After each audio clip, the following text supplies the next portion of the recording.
Well, this is the day the Lord has made. We shall rejoice and be glad in it. And we are thankful unto God for his power, his promises, and his presence, that he is with us even today.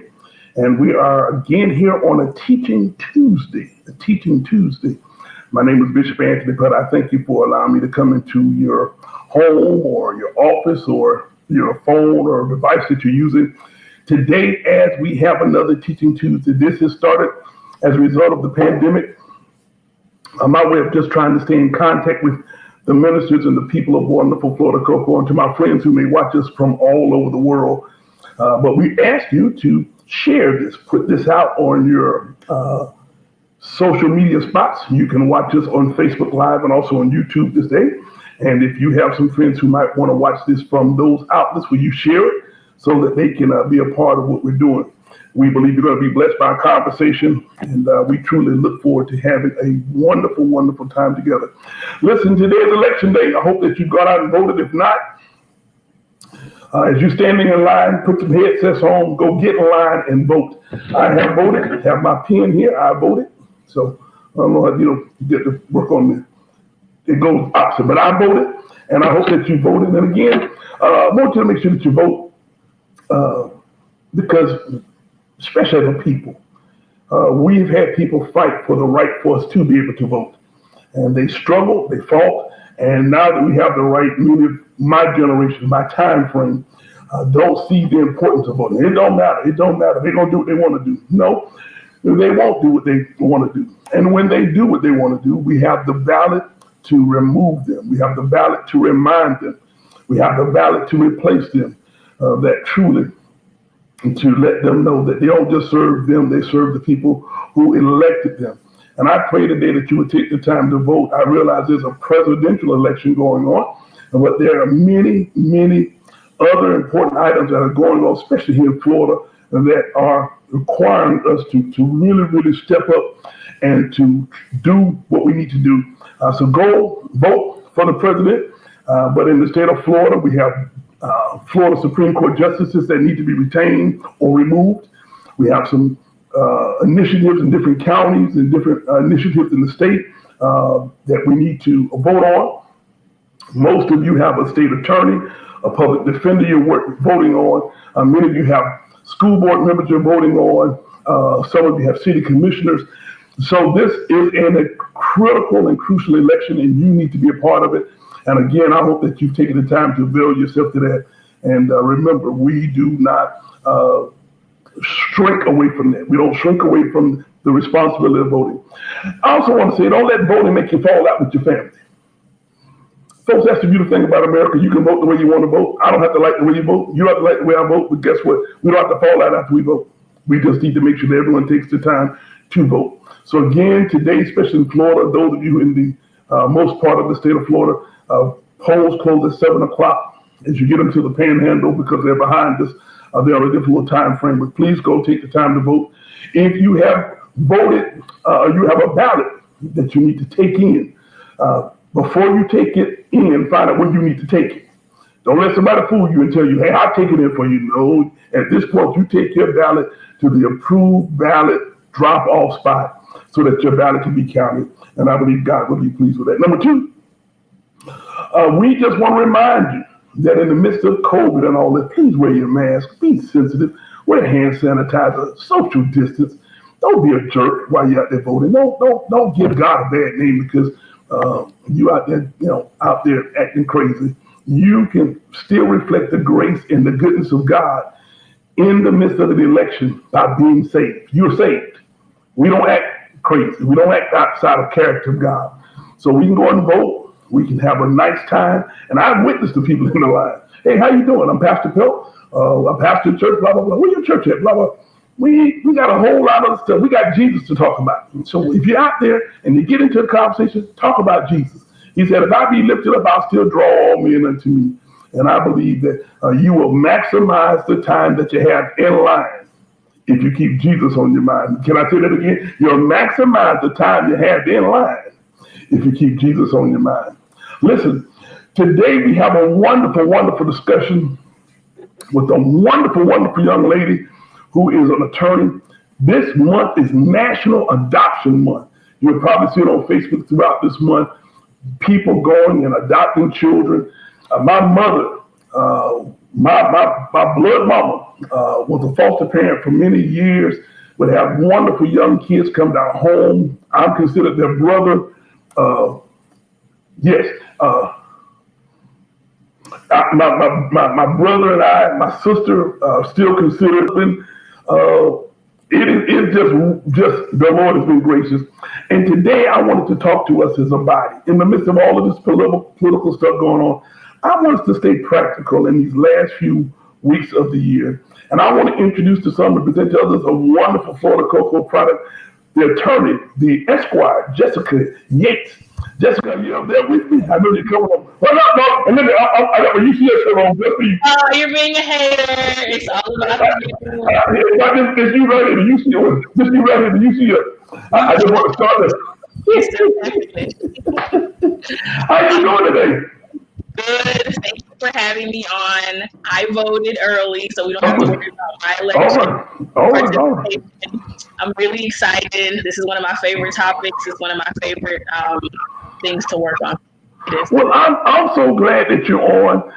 And just as we do, I told you, we're talking about a lot of stuff. But just in case people don't know, you kind of grown up with this, but they might not know she grown. So tell us who you are, what you're doing, and how did you come to doing what you're doing now? Okay, so yes, I am an adult now. My name is Jessica Yates, Esquire. I am the president and CEO of my own law firm, Yates Legal Group.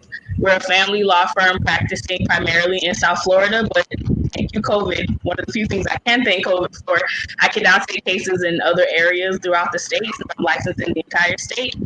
I came to start doing adoption work because I used to practice for the state of Florida's Guardian Ad Litem program. And so because of that, I became much more aware of the needs of children and kids who needed families, and adoption kind of goes hand in hand with foster care sometimes. And so as a result, because I'm practical, and my youth to CE director, which is you, was always very practical, I was like, I can do something about this. And so I did. And now I'm an adoptive mom to 4-year-old twin girls who I am currently hiding from. And COVID ain't gonna give you no relief, daughter. They probably gonna come right to that door in just a few minutes.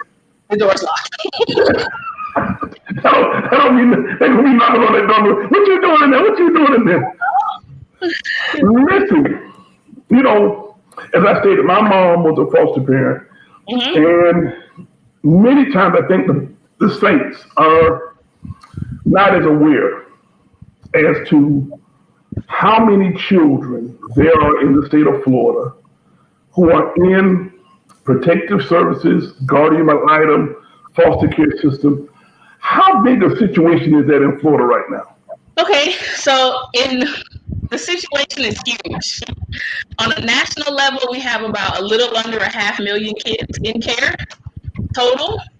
About 125,000 of those are legally free for adoption.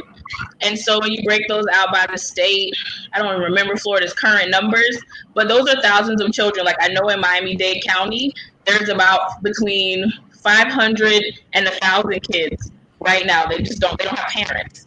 That's not just the other ones that are in foster care. So it's a very significant number. It's a number that rises to the point that I'm going to say this in ways everybody will understand. The reality is everybody has at least one that they know. They just don't know. There's students at your school. They play with your kids. They might even be in your youth ministry, or there's, kids that you encounter in your community. You don't know that they're in foster care. You have no idea why. Oh, my son made this friend at his school, and then the little boy just moves away, and you can't contact his parents, whatnot, because no one can tell you that the kids are in foster care. But there's thousands of them every single day. Me and you kind of had this conversation because one of the things that I did share was many times people ask, how do I, well, let me back this up. Because I want to make sure I keep my mind in the right sequence. People ask me as a bishop sometimes, and because I talked about my mom being a foster parent. they don't know how a kid or a young person is qualified or quantified or labeled. So if you would just kind of maybe walk us through how a child goes from a situation to being either foster care or guardian ad litem kid, because I know that's two different types of kids.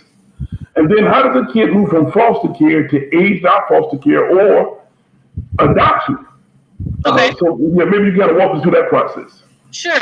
So essentially, what causes children to come in contact with what people call, quote, the system, there are a couple of things. It can be abuse, abandonment, or neglect, which those are legal definitions, but for practical understanding, something happens in their home of origin that causes them harm. It can be drug abuse, it can be sexual abuse, physical abuse, psychological abuse, just general neglect, like parents aren't making sure we're going to school, taking medicine, having appropriate therapy if we have physical or mental health issues that we need to take care of. Any of those things can cause the state to become involved. When the state becomes involved, then they have to place the child with someone else, whether it's with a relative, we call that kinship care, or whether it's with foster parents, which is what we call foster care, or there's a third option with like non-relative caregivers like godparents, teachers, coaches, people like that. So those are the reasons why children come into care. The point of that system is to rehabilitate families, to bring children back to their parents, to make their initial home safe and appropriate for them. But unfortunately, that's just not always possible. Sometimes the circumstances are too severe. If a child was killed, if a sibling was murdered or significantly maimed or something, they don't send children back into those environments. If it's something that can be remedied and mom or dad remedies that situation, then ultimately the first choice is to send them back home. But of course, because of all of the things that happen in life, we can't always do that. So you end up with children who are in foster care. And that can include if they're in relative care because they're technically still under the legal supervision of the state. They're just in that person's physical house because the state of Florida doesn't have families or houses to put kids in. People do. Then if you have, every county has a guardian ad litem. In Florida, we have a statewide guardian ad litem program. And so certain children, usually the kids with the worst cases, are assigned a guardian ad litem. The guardian's job is to advocate for what's in that child's best interest. It doesn't matter what the state wants. It doesn't matter what mom or dad wants, because sometimes this becomes very convoluted. There are 5 or 6 parties. Everybody's got lawyers. Sometimes kids have lawyers, but there could legitimately be 10, 15 lawyers on one case because all the siblings and all the dads and all the parents and grandparents are all parties to the same case. So what causes children to ultimately need to be adopted is that their parents' legal rights to them are terminated. The court can do that. In Florida, there are 26 reasons. The dependency statute, which is chapter 39, and then chapter 63, which is the adoption statute, has a separate set of reasons, which we usually only see in family court type situations. Not necessarily going to talk about those kids today because that's not really where the issue lies. The issue lies with children removed from their homes for abuse, abandonment, or neglect. Typically, they end up in foster care. If they have kids who have more medical needs, are more likely to end up in foster care. Children who are poor, children who are minorities. If their parents are under 25, if they have absent fathers, if they live in a community with high crime, if they attend some of our lower income schools, they tend to fall through all those cracks that we talk about that kids fall through. This is one of those big cracks. It's a really, really big crack. And so that's how kids end up in care. And if for whatever reason they can't be returned to their parents, their birth parents, then the state has to find adoptive parents. Now we hope, if we can, give me an auntie, an uncle, a godparent, someone that the child knows. But we can't always accomplish that either because people are fearful of the process. Oh, I don't want someone coming to my house and looking at my background and checking out my credit and making sure that I have the ability to take care of these children. A lot of people kind of shy away from that. So you have strangers who say, well, I understand this need. I'm going to open up my home. You have to take classes to become a foster parent, pass a background check. And you have to continue to educate yourself about the children that are coming into your home, and then children go to those families, and sometimes they adopt them. And that's how we end up in these sorts of situations. And I can testify. You can. My mom. Hold on, getting a little feedback. Hold on, let me get my headset together. Can you hear me still? Yes. Okay, there we go. I don't know what I did. But my mom saw a show called Wednesday's Child. And that's kind of how she started. I guess the television show had it. And she always wanted a bunch of kids. And she only had me, my brother, my little sister. And my sister, I guess one of the sisters. So they were not looking for, But one of the little kids we had, you know, wound up being one that, like you said, the mother was still in town, and we just happened to know her. And so the child was reunited with her mother. And so, I say that. Now, you brought up a few points. I just got to bring that for context to tell people that, we had to open up our home. Me and my brother, my sister, I never forget, they came and looked at where we slept and looked at where she was going to let them sleep and kind of watched what we eat and how we related to one another. And they became part of our family. It was kind of cool to us. We kind of thought it was kind of cool that people was coming over to check us out. But I understand the fear factor to some degree. But you brought up something that kind of once again brought this to me as the bishop. And I said, Jessica, you come with this. Many of our churches are located in these areas where these young children or their families are originating from. Yes. How can the church bridge this? Even if they don't want to get, could I walk this a little bit? Even if they don't want to get into the foster care so-called systems yet, what are some things churches can do to help families get better? And while they're trying to get better, to get in contact with resources to help them get better. So we'll start there. Okay, so practical things. In communities, especially if you're in an area that has high crime, low employment rates and wages and all of those things that create kind of a reservoir for all this other stuff to grow, offer as many resources to your community as humanly possible, whether it's job training, financial education, parenting classes, after school care, because for a lot of parents, sometimes poverty is the single biggest thing that kind of causes this spiral. And a lot of times it starts with daycare. A lot of cases come in because mom, dad, whomever didn't have a responsible adult to leave the baby with, and something happened. I can't tell you how many times that's the fact pattern that we see. The 2-year-old was found wandering in the street. Well, where was mom and dad? Oh, well, they left the baby at home because dad had to go to work.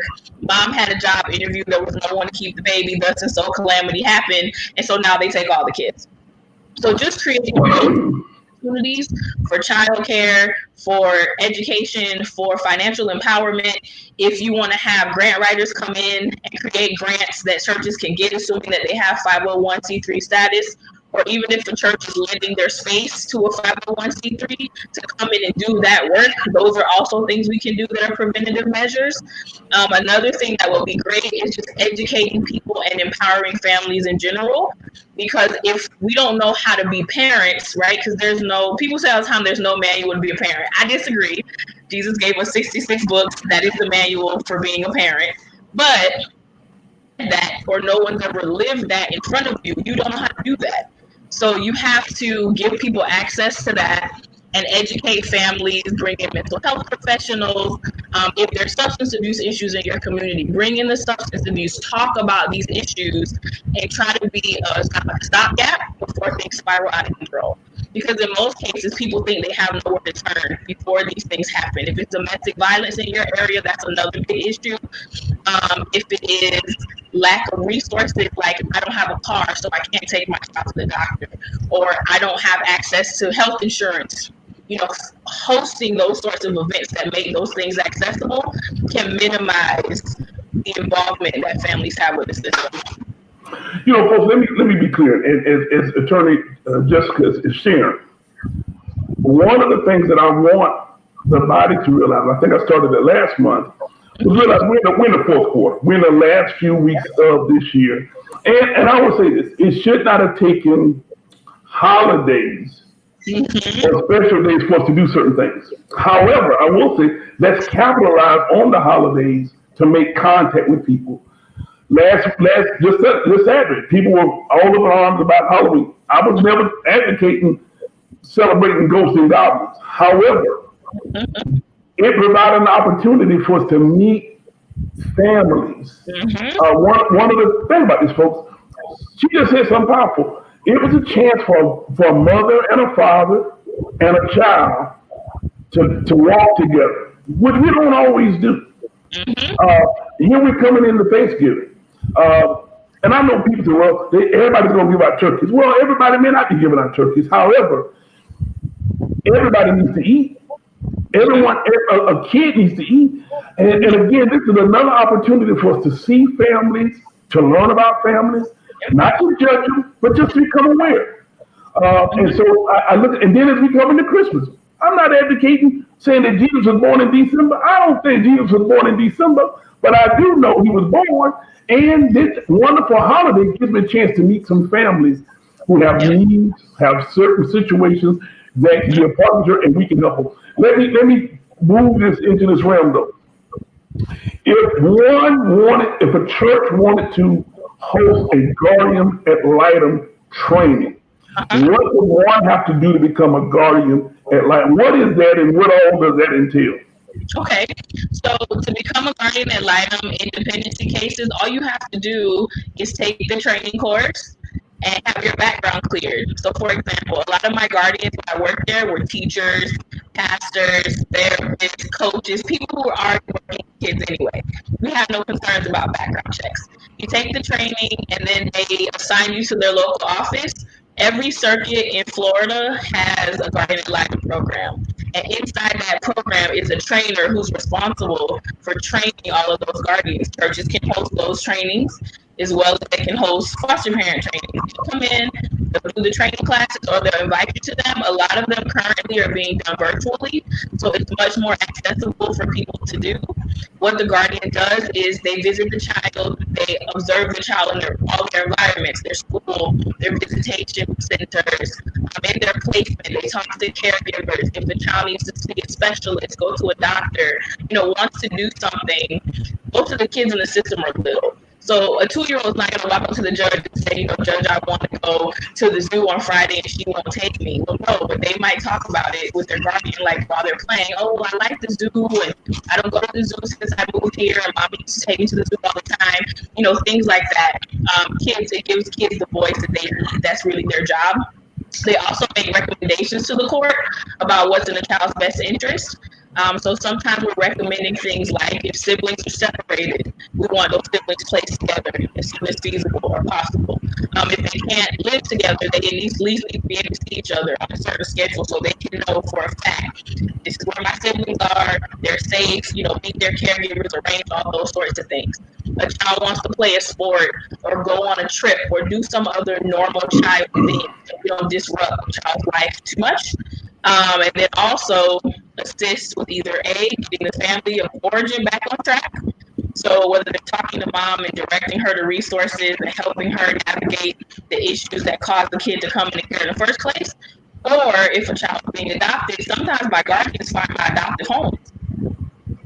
That's good. Now, let me ask you, for this comes up, does a guardian ad litem have to have any educational background or financial background or anything that you know? Because the reason I bring this is because I want people to understand that you don't really have to be, but if you do, that's what you got to be. Right. You have to be at least 21. I don't believe there's a financial request or anything because you're a volunteer. It's not like a paid position or anything like that. They're all volunteers. They don't ask about finances. They do ask about educational background, but I've never really seen anybody be denied or anything. You just have to be a responsible adult that doesn't have a criminal background. That's it. So listen, here's an opportunity for you to serve your community. You just need to have a good background. You're a volunteer, so I want to also say you have a heart to serve children, a heart to help families. Let me take this a little further now. Okay. Because there are children who are in the foster care system who what they call age out. How Yes. can churches help children who age out of foster care? Okay. So when a kid ages out of foster care, that essentially means that we did not we did not resolve what we should have. Because from my perspective, no kid should be aging out of foster care. We need to find them a family. Because I still needed to be parented at 18. I'm sure your kids did too. Even to their 20s, you were still helping and paying for stuff and paying for school and doing all those other sort of things. So the first thing the church can do is identify those kids. Who are they and what do they need? Usually, they need housing, they need mentorship, they may need school supports, they may need access to job training or jobs if they're working, and they need the same village that every other kid needs. So if a kid is aging out, be their village. Decide that we're going to adopt this group home of these young people that are aging out, or decide, hey, we have extra property that's open that nobody's living in. We're going to convert these into dorms and let young adults who are aging out live there. And we're going to offer them a village connection because that is really what kids are looking for and what young adults are needing. They need a village. Everybody needs a village. And so if they don't have one, be their village. That's all you have to do. Now, let me just ask this because this comes up, and that is really critical. I like that village thing. Coach, some of you are probably get to be like Pastor Pelt. You're about that. Your children, your own children are aging out of your home. Your children have aged out of your home. You Yeah. have an extra room in your home. Would you correctly consider being a host home for aged out foster child? And again, I hear the concern. Well, I don't know them. Well, can I be honest? You ain't know your children either. They were doing stuff you ain't know. So that's just a little side thing. But my point is, you provided a place of safety for your children, and I believe you can provide a place of safety for another generation. If a parent, if someone wanted to do that, what are the requirements, or would the state not only come and inspect a home, but would the state provide any funds for lights or water if someone wanted to do something of that nature? Yes. So now they've actually done a not very extensive, but some changes to extended foster care, which I think are great.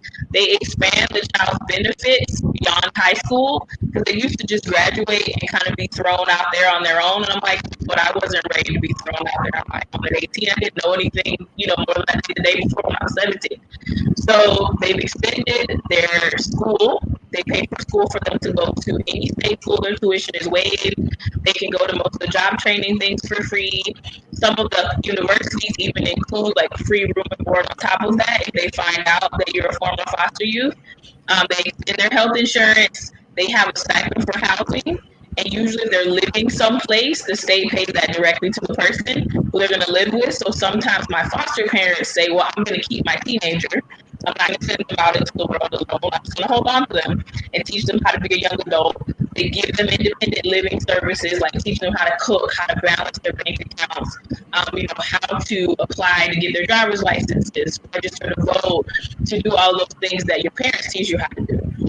But yeah, they do help compensate those costs, and then the child will be contributing to a lot of their care.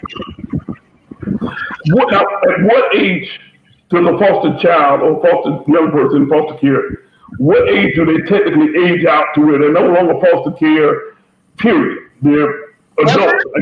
Yeah. These days, it can go up to 26 because Wow. you can have, so the court is gone. The court can only stay on a case until the child is 19 if they ask for the court to retain jurisdiction. But otherwise, jurisdiction for the court automatically terminates at 18 unless the child is legally emancipated before that time. But they still systemically remain a former foster youth because they're still getting services from the agency. They typically, like in Miami, they still have case managers for them. They keep up with where they're going. They don't necessarily have like court reviews, but they do have internal reviews to make sure that they're maintaining their eligibility, to make sure their Medicaid is in place, to make sure they're actually going to school as they're supposed to be, to make sure that they're safe and they have those sorts of supports in place. because we had quite a few tragedies that happened here when we were just not necessarily creating a plan or a safety net for that demographic of kids because they were not really adults. They weren't ready to be adults. Who's ready to be an adult at 18? I wasn't. If I could go back, I would be 17 tomorrow. But they had to create some safety nets. Obviously, it's still not enough, but it's the step in the right direction. And so to me, that's where the church comes in. That's where the community comes in. You can identify this kid. You know exactly who they are. They change schools. They might not be done with high school. They might be a little bit older than they should be for their full correct grade. They might need some extra tutoring, some extra classes. They haven't learned how to drive. They've never been away to sleepaway camp. They haven't had some of the regular life experiences that teens have. You can identify them, and when you identify them, you know where they are, and you bring them to where they can and should be. I like that. And again, this is Bishop Anthony Pelt. This is Teaching Tuesday. You have on the screen with me the attorney Jessica L. Yates, Esquire, barrister, lawyer. And she specializes in what is your specialty? Let me make something. What is your specialty? So technically, I don't have a specialty yet, but my favorite things to do are adoptions, and I actually also handle guardian ad litem on some family cases. I handle divorces, paternity matters, a little bit of estate planning because everybody needs a will. I don't care who you are, we're all gonna die, so make plans. And I do guardianship work for other ability adults, but adoptions are by far my favorite things to do. Now, and I'll probably come back to a state. I'll put a little pizza, so let me forget that. Another thing that you do, as you just stated, is adoptions. Mm-hmm. Again, me and you talked, and I know there are little kids who need to be adopted. Can you kind of walk us through how an adoption works in the state of Florida? Yes. Or is it the same in the state of Florida and other places, or is it universal around the world, or how does it work? So adoptions are fairly similar with moderate differences depending on if it's international, if it's between two states, like you live in one state, your kid lives in another state. But the general process is the same. If you're adopting through foster care, you have to be trained and take classes. You have the same home study done. You fill out the application. They match you, so it's not like a blind shot in the dark. They match you with children that match your profile. So, for example, you and Lady Pelt, you guys are basically empty nesters. You might not want to have a 2-year-old, but you're okay with somebody who's like 13, 14. They match you with kids that fit your profile. And then they allow you to have some information about that child that they can legally disclose, so you can give a realistic assessment of, can we manage this? Because some kids have health needs, some kids need to see specialists, some kids are in therapy. Some kids have certain requirements for fears and things that they have, and things you might have to do in your house. So they give you disclosures, and then you decide, do I accept this placement or not accept this placement? And then you complete an application to adopt or assign an attorney. When you adopt from foster care, the state pays all the legal fees for you. And it's kind of like the adoption. You change the child's name if you want the child's name changed. And legally speaking, that child becomes your child as if you gave birth to them. I can testify. We got a bunch of little pelts around. My mama started adopting them, and we got more pelts around here. I said, "Good Lord, everybody a pelt around here." Good Lord. That's what you're supposed to do. Listen, and they claim me as 100% brother. 100%. That's my brother right there. That's my brother right there. When you do the profile, mm-hmm.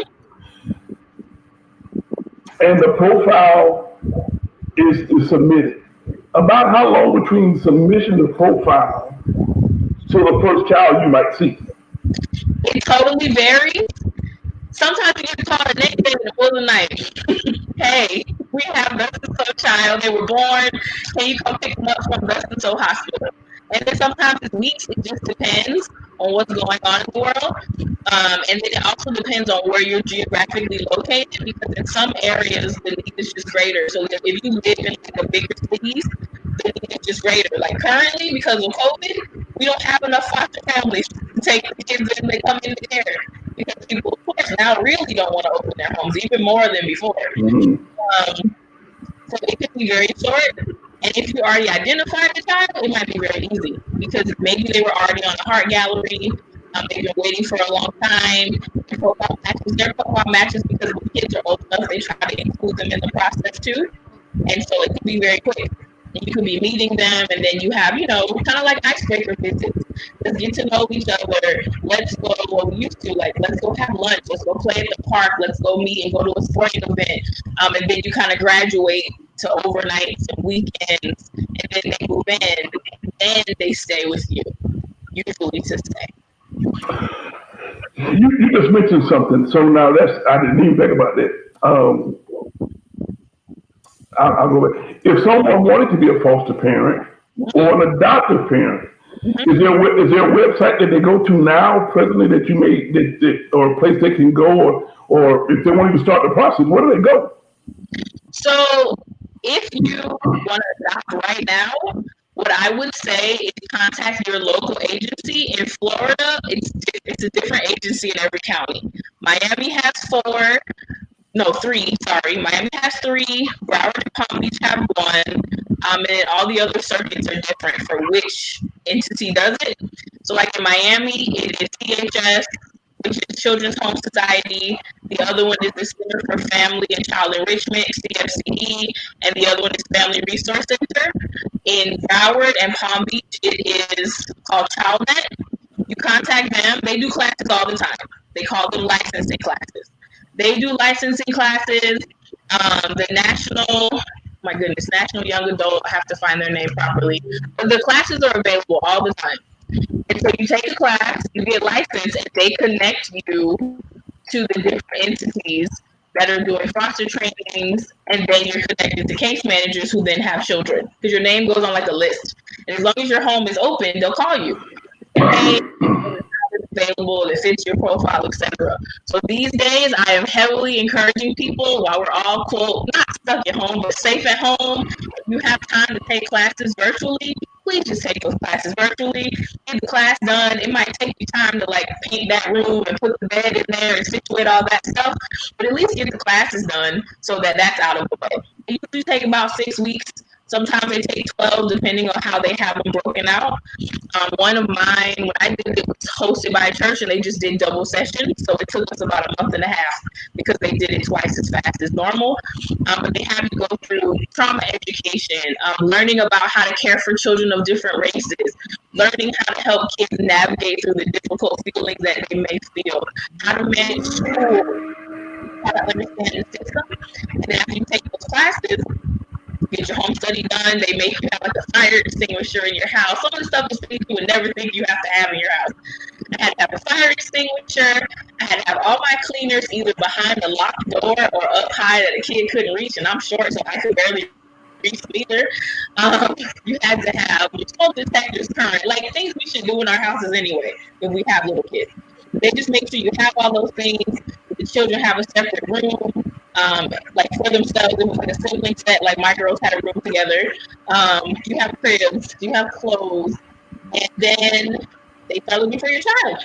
Or maybe you already found them. If you check the heart gallery and you are interested in the child that you see posted on the heart gallery, you just click the link, contact the case manager, and they contact you back to let you know what they need to see from you to say, hey, we're interested in adopting this and so child, and you just move forward from there. That's good stuff. That's good stuff. And again, I want you to hear your bishop's heart. It is me being a former youth director. Children are always near and dear to my heart. There's a question that does come up, and people ask, how is there contact between, in the case of foster care especially, is there contact between the parent of the child and the child in foster care, and how does that work out? And what would a foster parent need to do to kind of help facilitate if that is allowable? So it depends on the context and the circumstances.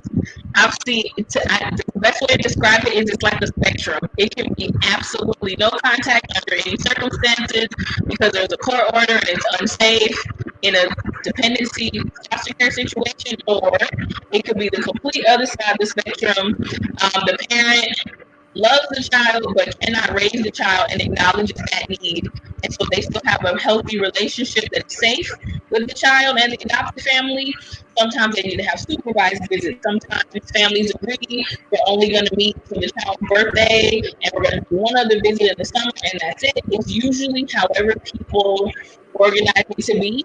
It is recommended that if it's safe and it's possible, that kids have relationships with their birth family and that you don't hide the fact that they're adopted from them to empower them that that's part of their identity. But it just varies in every situation, and that's one of the things they ask you on your profile. Are you open to an open adoption or closed one? They ask you that, and they also ask birth parents, do you want to open adoption or closed? Because sometimes they want it to be closed too, for safety reasons or different things. Now that takes me to you just walk me right into the next question. Define open and closed adoption because give people and maybe you start off with a closed adoption and the kid gets a little older and they want to come open adoption. So how do you navigate open and closed adoption or the transformation of an adoption later on down the line? Okay, so thank you, social media. A lot of adoptions that used to be completely closed are not, right? And then there have also been some legislative changes from the advocacy of people who were adopted for certain things to happen. For example, in the 30s, the 40s, the 50s, the 60s, into the 70s and 80s in some places, if you were adopted, you could never see your original birth certificate. So you had no idea who your birth parents were. You didn't know if you had another name. You didn't know anything. Well, they changed that to allow people who were adopted to be able to find or at least identify those people, even if it was purely for health reasons or something like that. If an adoption is closed, it means you have no contact with your birth family. No, with no one in your birth family. Your parents, your grandparents, your siblings, whoever. Open means you have some form of contact with them. It can be open, completely open, where you know everybody, like going to another family reunion. Oh, well, this is my birth family. These are my grandparents, my aunts, my uncles, my cousins. Some people have that degree of openness. Some people have semi-open, where they maybe exchange letters or emails or pictures or cards, don't meet in person. Some people have semi-open where it's open with one family member, like maybe you with grandma or maybe aunt or someone like that. And then the kids have a relationship with those people. How do you navigate opening or closing one in one direction or the other? You have to do what's best for the child. If it's a negative influence, if it's an unsafe influence, maybe it needs to stay closed. If the child is older and they can navigate and understand, then maybe it's time to consider having some contact.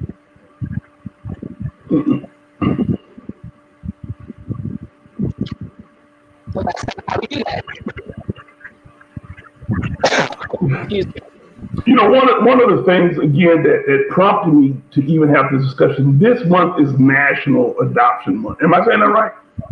National Adoption Awareness Month. National Adoption Awareness Month. Mm-hmm. And folks, I wanted you to be aware. If I have one heartstring thing, as rough as I think I am, and as rough as I think I am, it's a scripture. When a child is going without, my heart breaks. Folks, let me just talk kind of transparent. I realize that some kids don't come from the greatest of areas, but that does not mean that can't be a great kid, a smart kid. And I think sometimes that we get nervous. My mom reminds me. So, mom, if you're watching, I am listening. I don't always like what you're saying, but I am listening. But my mom reminded me as a believer that Jesus really is the greatest adoptive parent. He really takes us, and some of us come from some really wacky situations. And God says, I'll take him. And he works with us. He loves us. He loves us in spite of our failures, our flaws, our fears. And so when I thought about this month, I wanted to bring it a couple of months ago. I said, no, let's wait till Awareness Month. What would you say to someone who is kind of caught between two opinions about adopting a child? What would be your encouragement to them to say, come on, you can do it? Okay. So I think the important distinction for people to make is what you want. Do you want to be a parent or do you just want to be pregnant? That was a very meaningful distinction for people to make. Because if you want to be a parent, you can go be a parent today. If you have the capacity to love, to lead, to direct, to learn, because kids will teach you things about yourself that you never thought you needed to know. If you have that capacity and that ability, and go become a parent, your kid might very well be waiting for you to find them. And you're looking around like, my house is empty. I want some little faces and some laughter and some swinging off of like trees and all this other stuff the kids like to do from in your house. And you don't know where they're going to come from. They might be waiting for you to find them. And so if you feel the tug on your heart that that's something you should do, I say go and don't look back. Because if you run and don't look back, everybody else will follow you, whether they're going to support you or do it too. That's good. I like that. I like that. I like that. That takes me into where we'll probably go just a little before we get into estates. I decide I want to adopt a child. Mm-hmm. I fill out a profile. How much does it cost to adopt a child if that child is not in foster care? Okay. If the child is not in foster care, on average, you're looking at between $18,000 and about $55,000. Those are for domestic infant adoptions. And just so people understand what you're paying for, because people always think, well, I'm not going to buy a baby. You're not buying a baby. What you're paying for is you have to pay for lawyers, for yourself, and for the birth family. You have to pay for the home study. You have to pay for the birth cost for the child. And so people are always asking, like, well, where do we get this money from? You get grants. Some people crowdfund. Depending on where you work, some jobs have an adoption suite of benefits that people don't even know they have.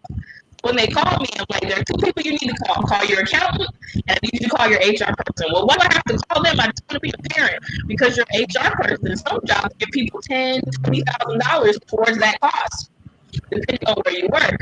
So those are the sorts of things you're paying for. If your child doesn't live in your state, you might be paying for travel because you have to go across the globe to go get them. Or because you're adopting in another country, you have to do the adoption process abroad first and then bring them back here and give legal effect to it in America and pay for their immigration process. So that is usually what you're paying for. That's aside from, all the cute little shoes and the pictures and all the other fun stuff we want to do. That's really what you're paying for if you're privately adopting domestically. And you may also be paying for both families' expenses during a pregnancy. Let me ask this because this covers as well. So now I paid whatever the fees are. I have the child. Is that child my kid? Lock, stock, and barrel, so all fees for that child from that point are on me, or is there any financial help that comes as a result of me having that child? Okay, so when you do private adoptions, typically, unless your agency offers something, because every single agency is different, that child is your child. They belong to you. It's legal. Mom or dad or both, they sign up with right? That new order says that you're the child's parents. They get a new birth certificate with your name on it. Birthday, it's an amendment. I tell people to keep the first one for posterity's sake so they can know who their parents are and find them if it's appropriate. But as far as being a parent, you're the parent. So braces, soccer camp, ballet, all that, youth camp, that's on you. If you're adopting foster care, foster children usually have a stipend that follows them. Those are federal dollars to encourage people to accept and adopt those children. Some states have like adoption camp that they do. They may provide for additional services. It just depends on the state. If you're really particular about it, I do know some adoptive moms I know like shopped for the perfect state that gave the children certain things and they purposefully adopted from that state. If you don't care, then just go for it. It comes with their college tuition being paid for, their health insurance, and sometimes like summer camp or aftercare, depending on how old they are and what their different profiles are. They also sometimes give additional living expenses stipends, if you keep a big sibling set together. Because we have big problems getting people to take, like I have one case, there were 10 children. Who do you know that's going to say, all 10? They have to get a bigger car, you might have to get a bigger house. So to accommodate those sorts of things, they do have different expenses and stipend ways to address them. to keep siblings together, because that is a really big deal. When a big sibling set comes in, the first question is where we're going to put them. Who's going to take all 10? And sometimes they can't. Nobody can take all 10, but two sisters or two neighbors or two aunties that go to the same church will take half and half and make sure those kids see each other and grow up together. And those are the sorts of ways that I like to see the community come together and the church be the church and make these things happen. Because we can do that. We can totally do that. That's good. I like that. That takes me into where you started again with like the states and wills. If I was an adoptive parent, can my adopted child can be, because they're my child, they can be put in my will, right? Absolutely. Okay. They are treated as if you gave birth to them during your marriage. Okay. They're treated the exact same way. So I like that. So let me move it now to what I call the big folks. You just brought up something again. I'm glad you kind of brought it up because I know it's not part of this subject, but I do need to talk about it. What are the basic components that people need to know of why they have to have a will? And what should they put in it? Can it be a piece of paper with somebody notarized? What does it need to look like? Okay, so I can only tell you what you need for Florida because I don't practice in the other 49 states and U.S. territories. But in Florida, no, we do not accept notarized documents as wills. You can't write it yourself. It has to be drafted. It has to be signed in the presence of two witnesses. You have to be of sound state of mind. And so they also have to attest to that. And usually what it just covers is what you own, who you want your things to go to, how you want your final remains to be disposed of. Do you want a funeral? Do you want to be cremated? Where are all the life insurance policies? How are your debts going to be paid? Your final expenses? You just want to really lay it out so your family knows exactly what they're supposed to do with your things. And that's it. It's really simple. They're usually, when I write them, they're a couple of pages, maybe 3 to 4. They get to be a little more complex the more things you have and the more things you have to consider, or the more complex your family is. Like if you have multiple children by different people, or you have multiple marriages and things of that sort, or you own a lot of businesses and we have to do a lot of trust work, that's different. But everybody needs to have one, because when you don't have one, the state decides. The statute says what it says, and everybody gets whatever the statute says they take, and the process takes longer. When there's a will, when you've done all the preliminary estate planning, the process is usually faster and less expensive for the family. It gives everybody immediate access to things they need to have access to. So I'm always a huge proponent of people doing that, so that it's hard enough when your loved one goes home to glory, right? That's hard enough to contend with as a concept. Make it a little easier for them when you leave by leaving them with all of the instructions for what's supposed to be done. This is where this is the suit I want to wear, this is where it is, call sister so-and-so, I want her to sing this song, I want my bank account to go to thus and so branch out, so nobody has to fight about it or act like they didn't know. I just think that's an important thing to do, especially even if you have children, especially if you have young children, because you want auntie to raise them or you want grandpa to raise them. The worst thing in the world is for there to be a custody battle about children when parents pass away because we didn't make a plan. Mm. That's a good point. And again, this year has been such a trying year with COVID. Death has come up. And so, as she was talking about adoption and the Lord has just orchestrated her to talk about wills and estates and things of that nature, take the time now to call her. Take the time. If you don't want to use Sister Yates, which I believe you should, call and say, who would you recommend? If you're up in the panhandle of the state or you're somewhere far from us, call and say, hey, do you know somebody up here who can help us? Because we've seen that. We've seen people pass, and there was not all the preparations. And as a result of that lack of preparation, now there's a great consternation for the children, for the grandchildren, for the disillusionment of assets and things of that nature. And I would say this, I want to just kind of put this plug in. I only put this in because I do believe that you're part of the Florida Cocoa family. I would ask you to consider that when you put your estate together, that you consider leaving something to Florida Cocoa. As to something like this. Say, listen, Bishop Pelt has been talking about kids.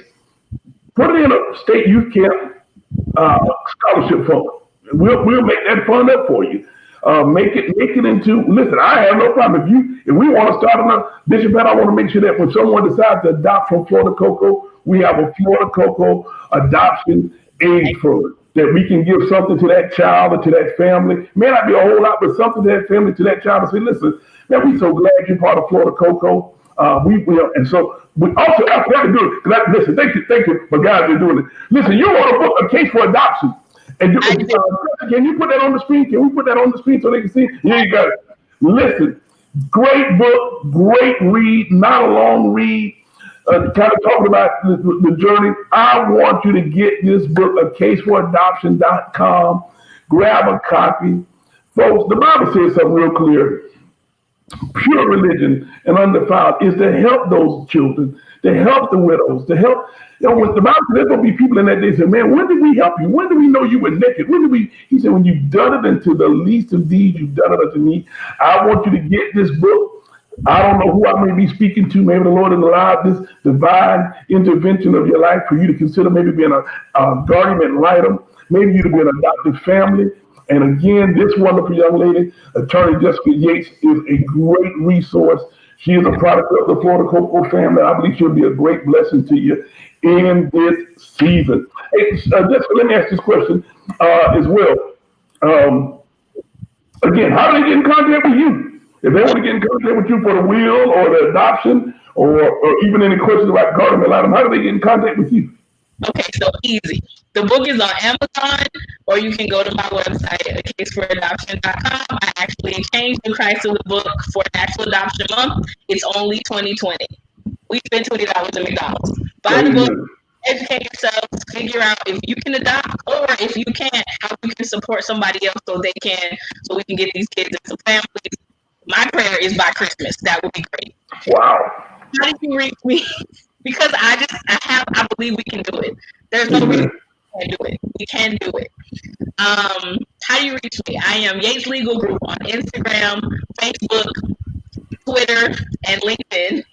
And you can inbox me and say, hey, I saw your live with Bishop Pelt. I want to talk to you about wills, adoptions, education about foster parent or guardian ad litem, and I'll direct you to the appropriate people if it's not me. I'm connected to people all over the state because I'm in the family law section of the bar. So even if I do it because I'm not in the panhandle or I don't know anything about some of the things that happen in Central Florida, I'll know where to send you. I'll know how to help. I'm glad to do so. I think that is the most reasonable service that I can have. So that is how you find me. All those platforms, Yates Legal Group. My website is www.yateslegalgroup.com. And where else are we? Yeah, that's where we are. And I'm on LinkedIn as myself. I'm Jessica L. Yates on LinkedIn and Yates Legal Group on LinkedIn. That's nice. Listen, you see her cash app on there, Yates Legal Group, $ Yates Legal Group. Listen, she'll tell you, you don't have to do it, but I'm telling you, you got to do it.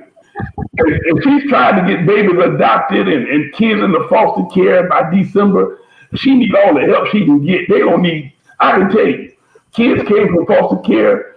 They need everything. Well, they need everything. They would come to our house. I'll never forget it. They came to our house with nothing. To be the baby and a diaper. And I'm like, what the world? What kind of craziness is this? And my mama would just go spend all the money on all of it. If y'all ever come to my house, you will see pictures on the wall of all the children that my mom has probably ever had in my home, and then those children had children, and so those children are my nieces and nephews to this day, literally to this day. My mama has kids all around. Now my point is this. Reverend Chenault, my pastor who I got called on, he said, so if children don't like you, nobody does. When children don't like you, he said, you done something to God real bad. Yep. Jesus literally shook the world. And how he responded to children. The Bible, he took them up in his arms and he blessed them. In biblical days, children were really treated very, very badly. Mm-hmm. If it was a little girl, more than likely she would be killed, she would be drowned. If it was a little boy who couldn't be rough and tumbled, he would be treated very badly. He would be sold into slavery. If it was a little boy with a deformity, a little girl with a deformity, they would think the demon had been on them or something, and they would just treat them so bad. But Jesus took those children in his arms and he blessed them. Florida Cocoa, I still believe God wants us to take children in our arms and bless them. And Amen. if you really feel the call of God to be a guardian ad litem, consider that.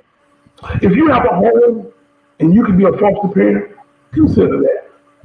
If you kind of like me, I've been real honest with people. I'm fighting it off every day, Jessica. I told my wife, I said, I don't know what it is that would make me want to adopt a child. I have it off, I fight it off one week and then the next week it come back. But if you feel a calling of God to adopt a child, that is a great calling.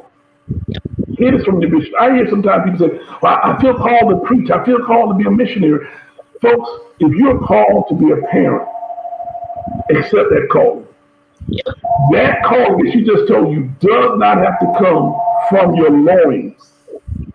You may not be able to produce a child, but you can still parent a child. You can still love a child.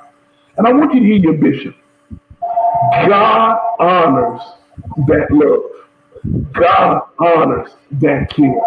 So, Sister Jessica, I'm so thankful that you're here. I'm going to close with a word of prayer to pray over you.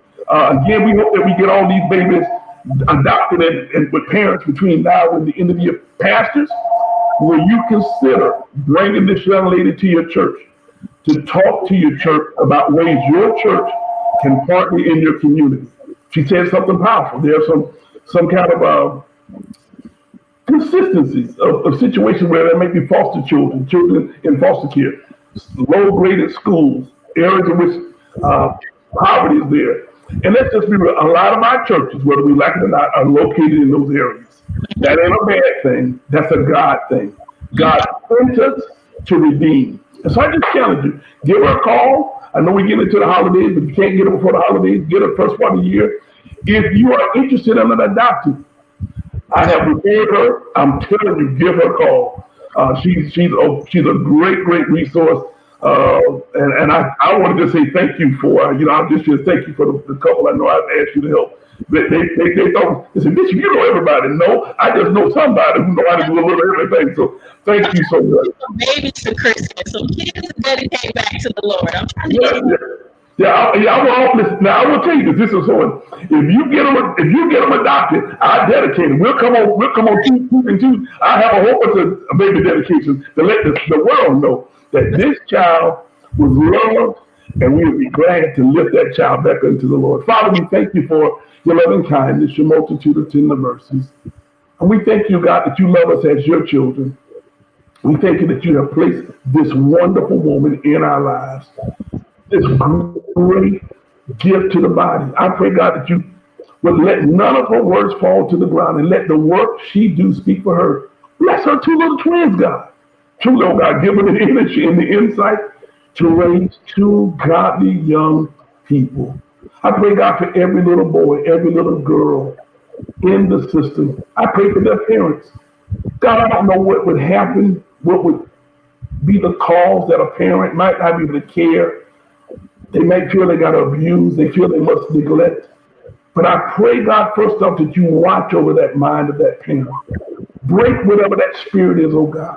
Help us to have insight and wisdom to love them and to lead them. But then we pray for every little baby. Father, in the day when there's much controversy over us being pro-life, God, help us, the church, to be really pro-life. That, Father God, we will honor that little life that you let come into this world. Father, we won't shrink away if it has a situation, if it has what some would call a disability. We will see them as fearfully and wonderfully made. Father, today, even as we've been talking, somebody's being unctioned now of you to be guardian ad litem. God, help them to move in that unction. Today, God, somebody's been unctioned to be a foster parent. Help them, oh God, to heed that call. Somebody today, oh God, is being wooed to be an adoptive parent. Father, will you call them? Will you keep them? Will you let them know that you will care for them as they care for these little ones? I remind you of your word, oh God. When we've done it unto the least of these, we've done it unto you. So, Father, will you help us to implore the couple, not only say we want people to be Coco strong, but you help us to raise a generation that'll be Coco strong. And Father, when our days on this earth is over, you will look at us and say, you did it to these, you did it unto me. Well done, I did it faithful servant. We love you, daughter. We thank you, and we give you great praise, and we want to keep up with it. Listen, if you're doing a toy drive or something, let us know. We'll do our best to get stuff to you, because I know you probably have access to little kids, and send us your baby sizes so we can get them some stuff. I'm gonna have to get them a UCF night shirt, get them all UCF. Don't you do it? They're gonna have UCF night shirts and socks, and I'm gonna get them some pom-poms and everything. Love you, daughter. Love you too. All right, listen on this. Listen, before we let everybody go, we have a few announcements. This weekend, Bishop Billy Gotti does our virtual youth convention. The 6th and the 7th is going to be on, and we want you to be a part of that Friday and Saturday. They have a great lineup of speakers. Minister Tanisha Philly. I think I saw Brother Leviticus Henderson on it. It's going to be a great time. Please be there with us. Again, you can sow seed into the life of Bishop and Lady Gotti through $ Cash App, $1, $ Coco Strong 1. I'm sorry, $ Coco Strong 1. You also know we are coming up on the Christmas at the Campground, the 12th of December. We're looking forward to seeing everyone on the 12th of December at the campground for Christmas on the campground. It is totally free. All we ask you to do is to come and have a good time, and let's just have a good time together. We ask you to bring 2 things. 1 new unwrapped gift for children that are leaving the Lake Sumter District, and a wrapped gift if you want to participate in the gift exchange. You can only participate in the gift exchange if you bring a wrapped gift. So let me make this straight. Everybody gonna get something, but you're not gonna get the good gifts that's wrapped up if you don't bring a gift that's wrapped up. All right. And then last but not least, 2 things. Remember, we get ready to go into the new year, but we want to remind you of our state prayer conference. Because of COVID and the restrictions, we will have 3. We have not announced the central location, but the northern location will be at Sanctuary Praise. The southern location will be at New Life Church in Fort Lauderdale, and we will hopefully have the central location announced real soon. Mandate of Prayer Church on a Mission. So we're looking forward to that. Also, listen, I think we put it out there. I may have not have given it to the team, but listen, people have asked for it again. The marriage retreat or the couples retreat is still on for the 12th, 13th, and 14th of February. It will be at the Doubletree Sea Effective. Registration $150. Listen, things we do for love. Y'all ask for it. We want you. Call the hotel. Get your registration in. It's going to be a great time. And then last but not least, I think this is the last one. We put out an album. The state put out an album. I don't know if did you get the album, Jessica? Have you got the album? Gotten it, but I saw it. I'm really excited. I hope you sang. I sang a couple more later songs on there. But listen, go to iTunes. I think it's on everything now. I know it's on iTunes and Spotify. But go and download that. Again, it is not Bishop Pelt's album. It's a Florida Cocoa album. Let's have church.